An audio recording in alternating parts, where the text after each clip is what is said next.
عزیزان محترم، یہ تاریخ کا وہ سیاہ ترین دن ہے کہ جس دن آل سعود کے لعین بادشاہ کے حکم پر مدینہ منورہ میں واقع جنت البقیع کے تمام مزارات کو مدھم کر دیا گیا۔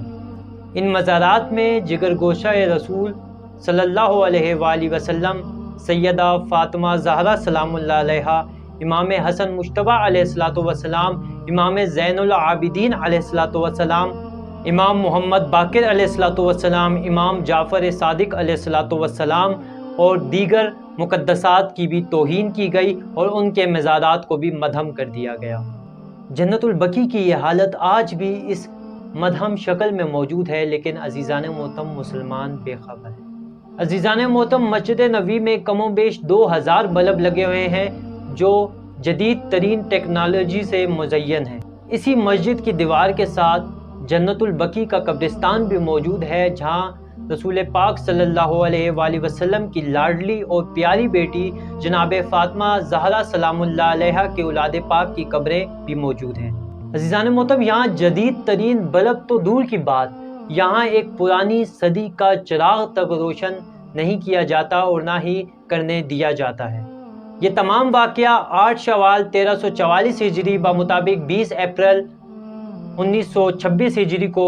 لعین بادشاہ عبدالعزیز کے حکم سے پیش آیا۔ اس لعین بادشاہ نے بدعت کا فتویٰ ارسال کروا کر مقدس مزارات کو گرا کر آل رسول صلی اللہ علیہ وآلہ وسلم کی شان میں ایک بہت بڑی گستاخی کی۔ امت مسلمہ نے تو ادھام جنت البقیع کی گستاخی کو بھلا دیا، مگر اللہ رب العزت نے آل سعود کے لعین بادشاہوں کو اس قدر ذلیل و خوار کیا کہ آج بھی آل سعود دنیا بھر میں رسوائی کا شکار ہے،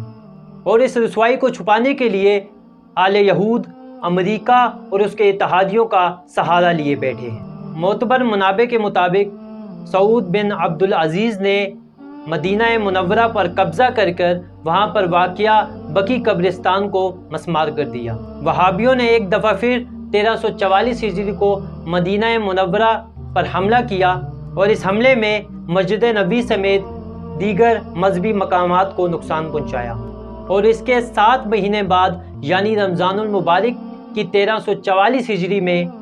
شیخ عبداللہ بن بلہید، جو کہ سن 1343 ہجری سے لے کر سن 1345 ہجری تک مدینہ منوری کا قاضی تھا، اس نے مدینہ کے مفتیوں سے قبور پر بنائے گئی زیارت گاہوں کے متعلق سوال کر کے انہیں تخریب کا فتویٰ صادر کروایا۔ یوں 8 شوال 1344 ہجری کو جنت البقیع پر بنائی گئی تمام زیارت گاہوں کو مسمار کر دیا گیا، انہیں تخریب کیا گیا۔ عزیزان محترم، یہ کام انہوں نے مدینہ کے 15 مفتیوں کے فتوے پر کیا، جس میں قبور پر زیارت گاہیں بنانے کو بدعت کہا گیا اور تخریب کو ان پر واجب قرار دیا گیا۔ معتبر اسناد کے مطابق اس تخریب کے بعد سعودی عرب کے بادشاہ عبدالعزیز نے 12 شوال 1344 ہجری کو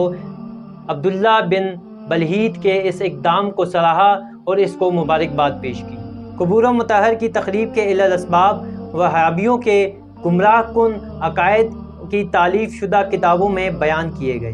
انہوں نے ائمہ کرام علیہ السلام کی قبروں کے علاوہ دیگر مقدسات کی بھی توہین کی اور دوسری قبروں کو بھی مسمار کیا، جن میں امیر المومنین علیہ السلام کی والدہ ماجدہ جناب فاطمہ بنت اسد کی قبر مطہر، حضرت ام البنین کی قبر مطہر، فرزند رسول صلی اللہ علیہ وآلہ وسلم حضرت ابراہیم کی قبر، فرزند امام صادق علیہ السلام جناب اسماعیل کی قبر اور پیغمبر صلی اللہ علیہ وآلہ وسلم سے منسوب شہداء کی قبریں موجود تھیں۔ وہابیوں نے سن 1344 ہجری میں حضرت عبد المطلب، ابو طالب، ختیجہ، رسول اللہ صلی اللہ علیہ وآلہ وسلم اور جناب فاطمہ سلام اللہ علیہا کی جائے پیدائش پر بنے گئے گنبدوں کو مسمار کر دیا۔ جدہ میں بھی جناب حوا اور دیگر قبروں کو منہدم کیا گیا۔ مدینہ میں بھی حرم نبوی صلی اللہ علیہ وآلہ وسلم کے گنبد پر توپ سے نشانہ بنایا، لیکن مسلمانوں کے خوف سے اسے تخریب نہ کیا گیا۔ سن 1344 ہجری میں ائمہ کرام علیہ السلام کی قبور مطہر کو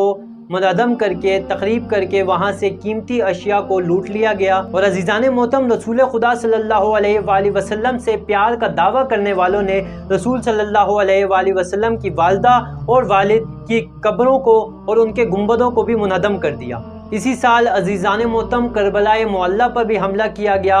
اور ذریعہ مبارک کو اکھاڑ کر ادھر سے بیشتر قیمتی اور نفیس چیزوں کو جو سلاطینی بادشاہوں کی جانب سے ہدیہ کیے گئے تھے انہیں لوٹ لیا گیا اور تقریباً 7,000 علماء فضلاء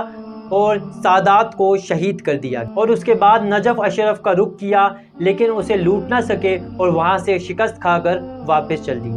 عزیزان محترم، ہم اس واقعے کی پرزور مذمت کرتے ہیں اور آپ تمام لوگوں سے بھی گزارش ہے کہ سوشل میڈیا پر اس آواز کو بلند کریں تاکہ رسول خدا صلی اللہ علیہ وآلہ وسلم کی لاڈلی اور پیاری بیٹی جناب فاطمہ سلام اللہ علیہا کے مزار اقدس کی جو توہین ہوئی ہے اور جو بھی دیگر مقدسات کی توہین ہوئی ہے اس کی گستاخیوں پر ایکشن لیا جائے اور آل سعود کو دنیا بھر میں شرمسار اور رسوائی کا سامنا کرنا پڑے۔